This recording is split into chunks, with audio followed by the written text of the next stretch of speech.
pessoal, vamos lá, vamos fazer a nossa revisão das duas aulas, as aulas 17 e 18. Na verdade, nós vamos fazer uma revisão da revisão, né?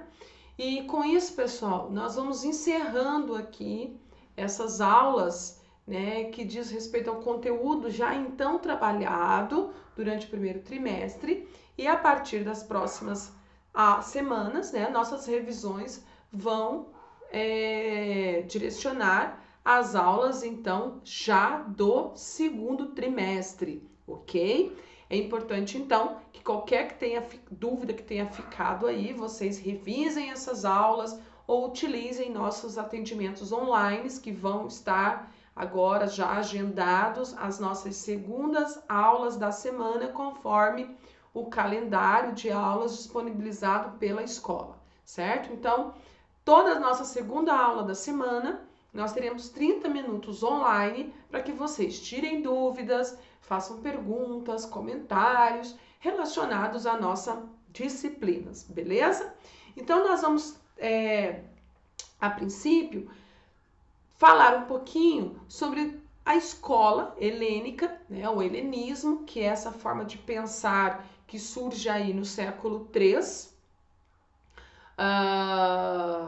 depois de Cristo, certo? E o que acontece, né? Minto, pessoal, depois de Cristo não, antes de Cristo, certo? E o que nós temos aí nesse momento que vai fazer com que surja essa nova forma de pensar ou de se fazer filosofia? Nós temos, nesse momento, algumas características geopolíticas, que é a expansão do Império Romano pela Europa, especialmente a Grécia, os países, né, que compõem a Grécia clássica. Se nós pensarmos e lembrarmos aí a filosofia nesse período que a gente denomina como clássico, é uma filosofia que está preocupada em pensar o homem na polis, o homem na cidade, correto?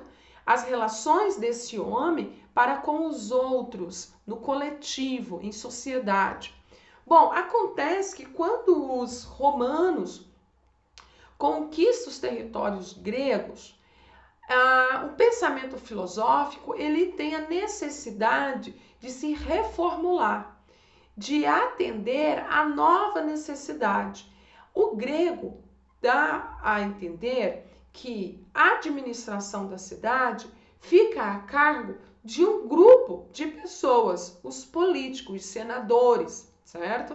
Então, o que vai acontecer com o pensamento filosófico? Ele muda. Agora, a filosofia ela não vai se ocupar única e exclusivamente ou essencialmente com a questão da relação do homem com a polis, com o meio no qual ela vive. Ela vai se interiorizar. É uma volta ao eu, à subjetividade.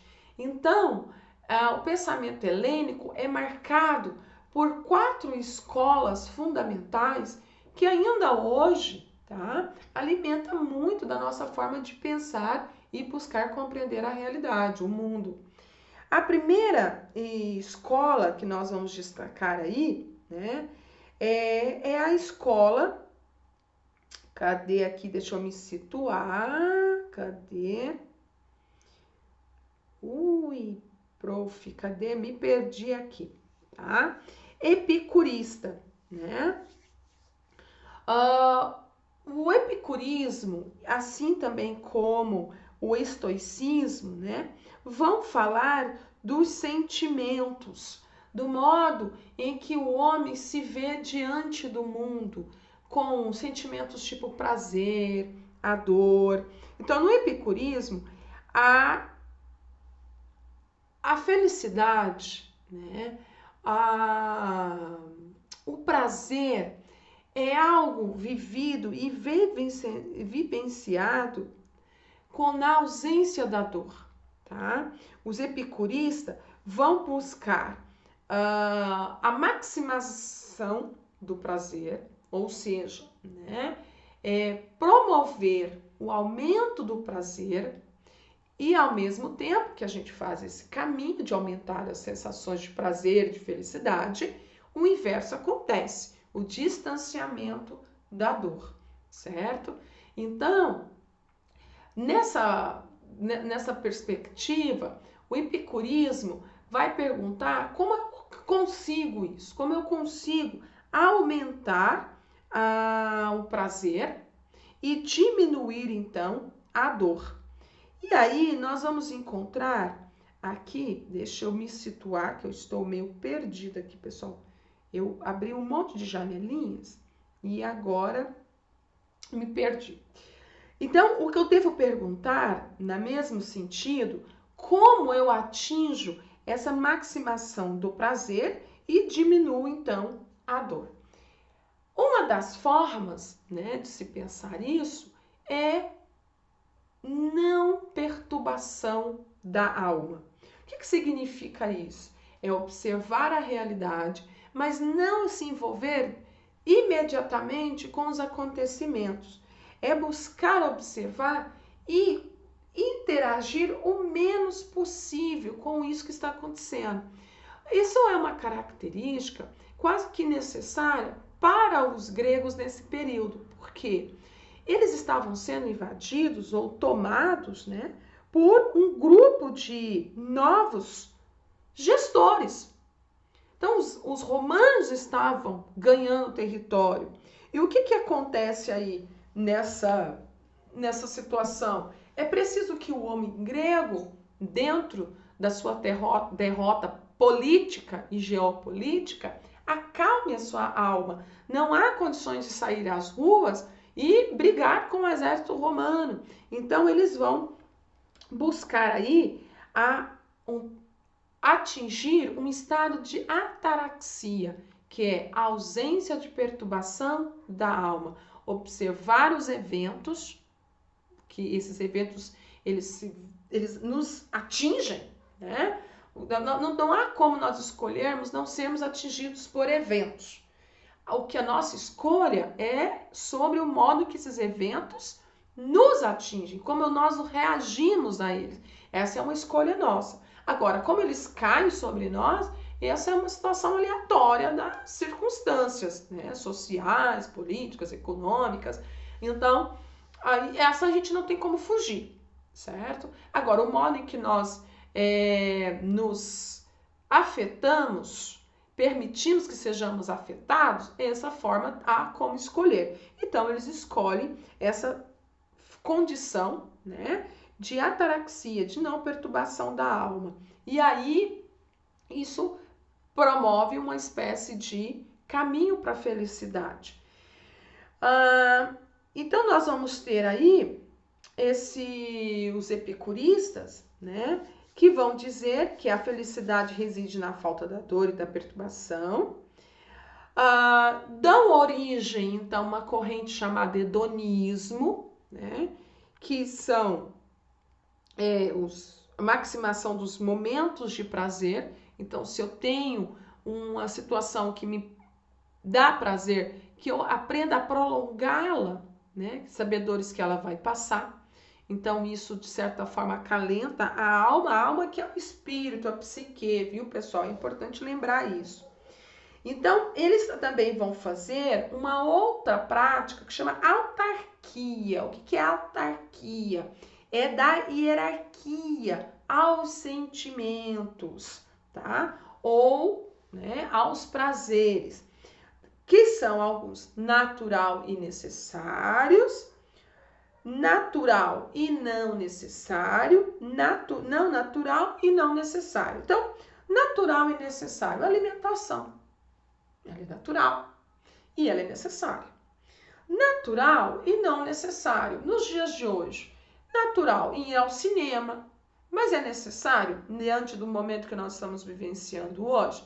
Não, não é necessário. A gente sobrevive, a gente vive perfeitamente sem que esse prazer seja desfrutado. Não natural e não necessário. Sobrevoar, voar, né? Saltar de um lugar, de um monte, de uma montanha, de um precipício, né? Como um grande desafio. Isso não é natural, nós não voamos e também não é necessário, certo? E tantos ou vícios, né? Eles vão alguns vícios alimentares, vícios de adrenalina, não são naturais e não são necessários. Daí nós temos também o estoicismo, que vai trazer uma perspectiva de algo muito considerado nos dias de hoje, que é a palavrinha resignação, tá? É a busca da serenidade e da resignação, ou seja, algumas coisas são impostas e nós não podemos mudar. Então, a coisa tipo, eu me resigno diante disso. Ou seja, não há algo que eu possa mudar, eu aceito, tá? Então, para o estoicismo, essa forma de se pôr diante do mundo, de decisão, de postura de mundo, promove a ausência de dor, né? E leva a uma certa tranquilidade de espírito, tranquilidade da psique. É aceitar coisas que acontecem que nós devemos aprender a aceitá-las, certo? Isso não significa fraqueza, pessoal, ou uma atitude covarde, não. É que há algumas coisas que acontecem dentro da nossa experiência de mundo que não cabe a nós escolher, elas simplesmente acontecem. E aí nós não conseguimos mudar. Por exemplo, essa situação nossa agora, do Covid-19, isolamento social, suspensão das aulas presenciais, são coisas impostas. O que a gente deve fazer para a melhor forma possível de viver isso? Nesse momento, aceitar e adequar, né? Se nós ficarmos resistindo o tempo todo, essa resistência pode gerar muito mais estresse, muito mais problemas e dificuldades do que simplesmente resignar. Então, eu aceito e agora o que eu posso fazer diante do que eu tenho a ser feito? Perfeito?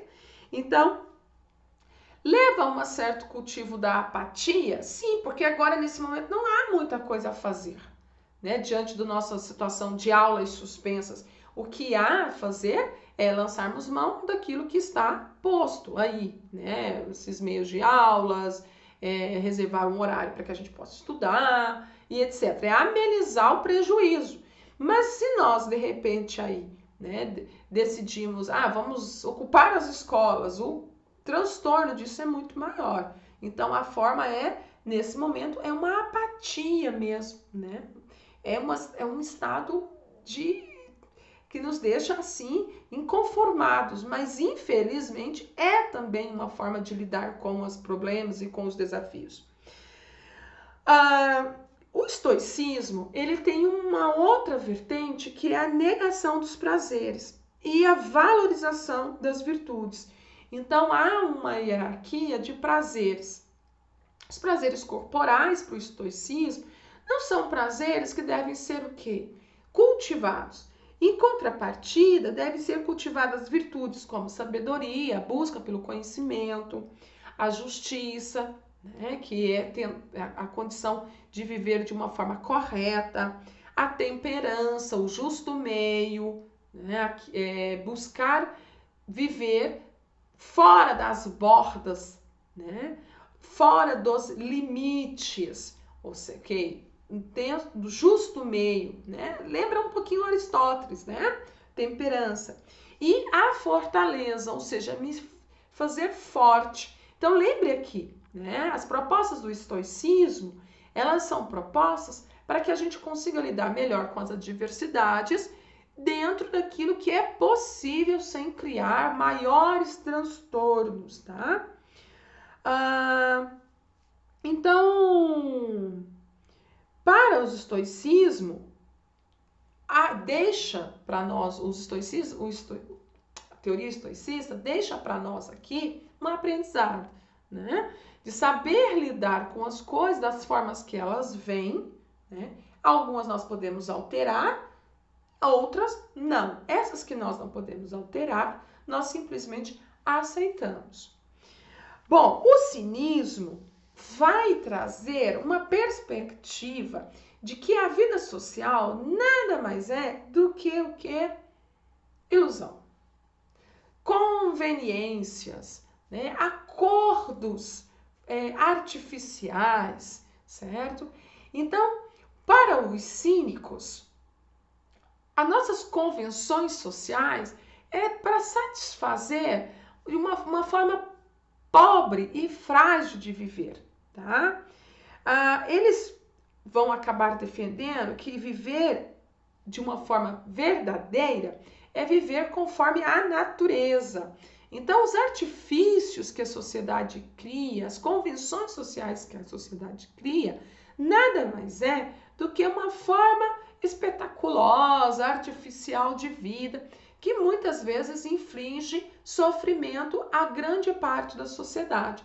Por quê? Porque essa forma artificial, essas convenções, não são convenções e artifícios disponíveis para todos na sociedade. Então, essa parte que fica à mercê, né, de lançar mão desses artifícios, torna a vida o quê? Uma vida insatisfatória, quando, na verdade, se ela tomasse consciência do que é natural à vida, ela poderia mudar os seus valores e ter uma vida significativa. Então, para o cinismo, né, os cínicos, quanto menos apego, mais liberdade.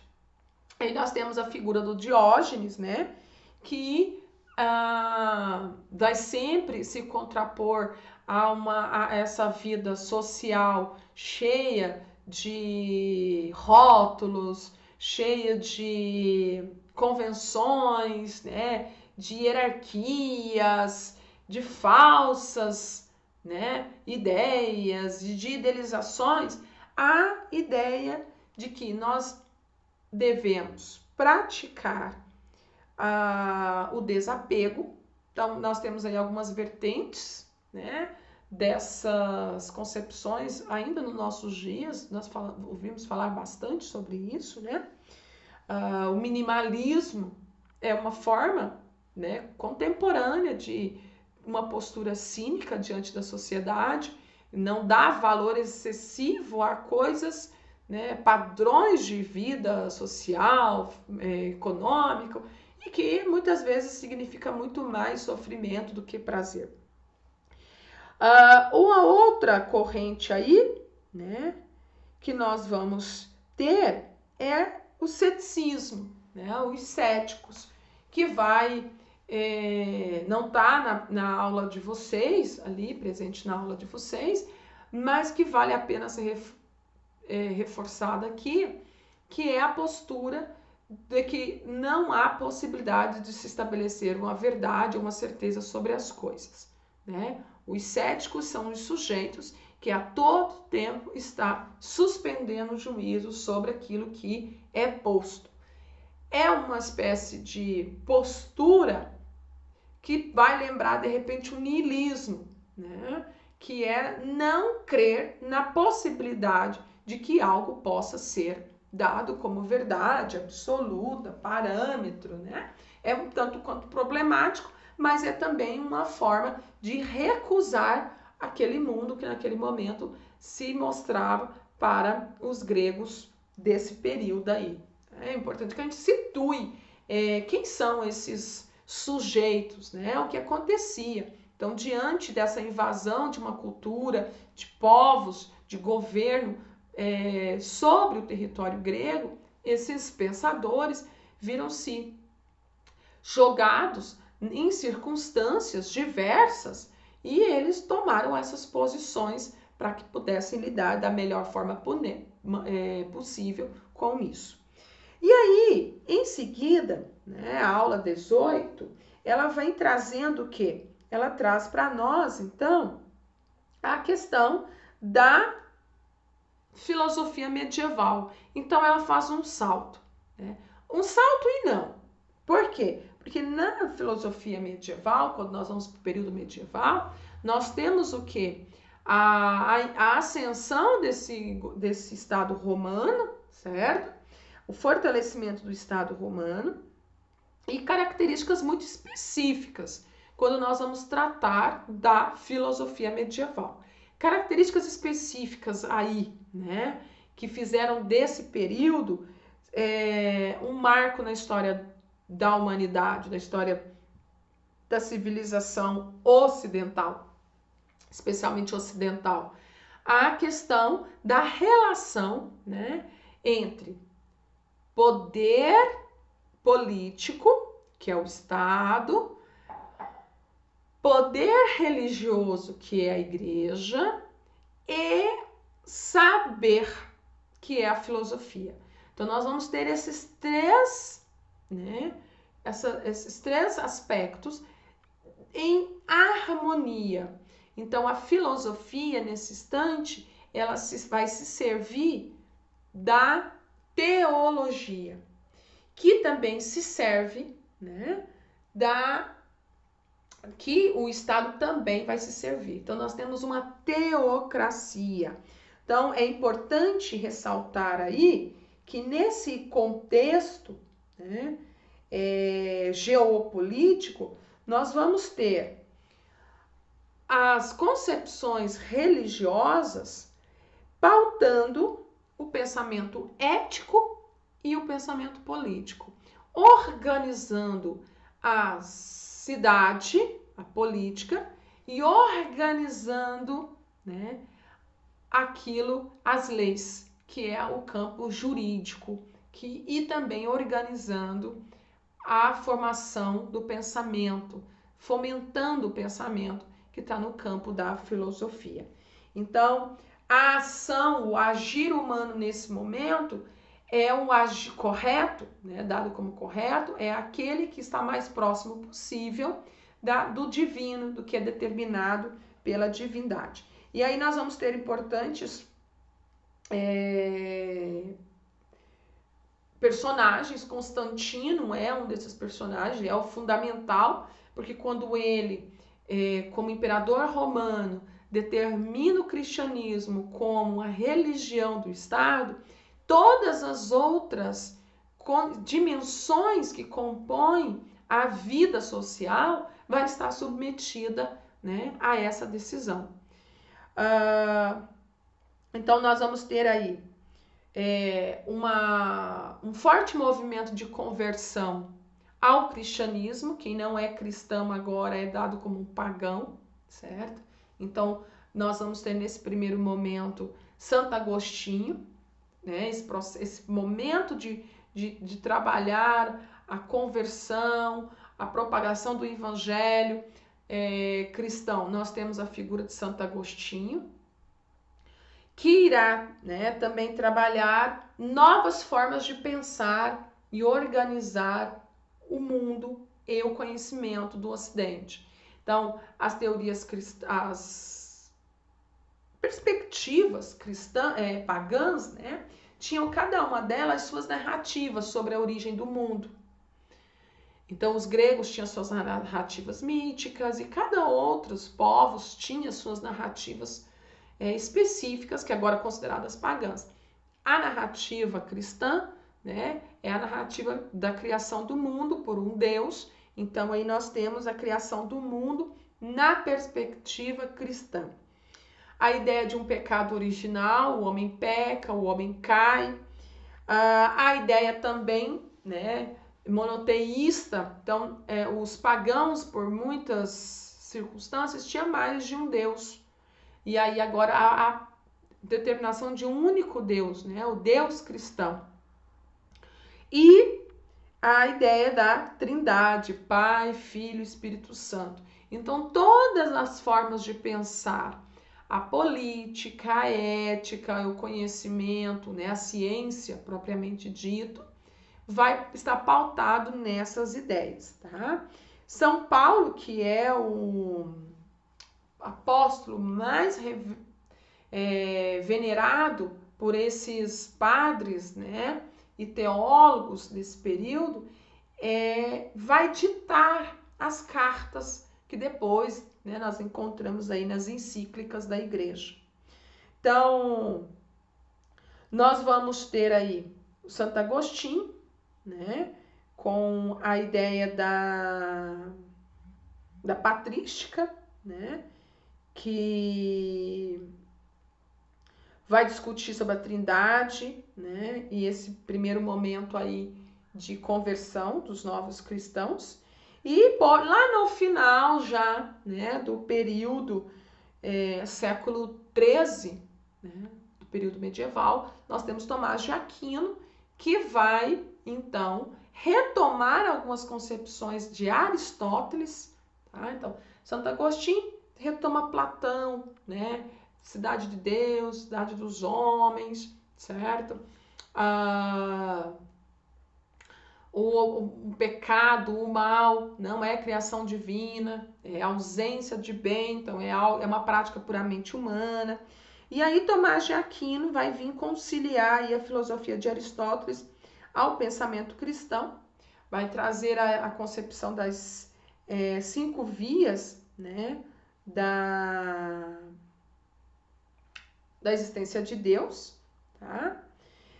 Vai reforçar aí a conciliação entre, né, o pensamento cristão e o pensamento político e pensar novamente, reforçar a ideia de que a justiça ela está de acordo com o que está proposto no Evangelho, tá?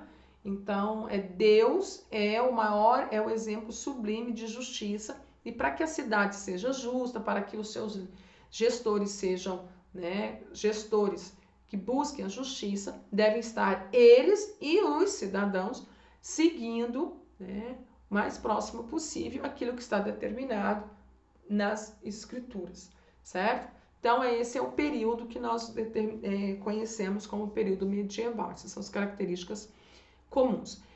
A partir daqui, nós vamos, de certa forma, né, lançando luz para um novo momento aí da filosofia e encerramos as revisões que dizem respeito à filosofia do período medieval. Entretanto, pessoal, a filosofia, os estudos do primeiro trimestre, eu digo, o segundo trimestre está vindo assim de uma forma fantástica. Se vocês ainda não viram, vai lá na nossa sala lá e dê uma olhada.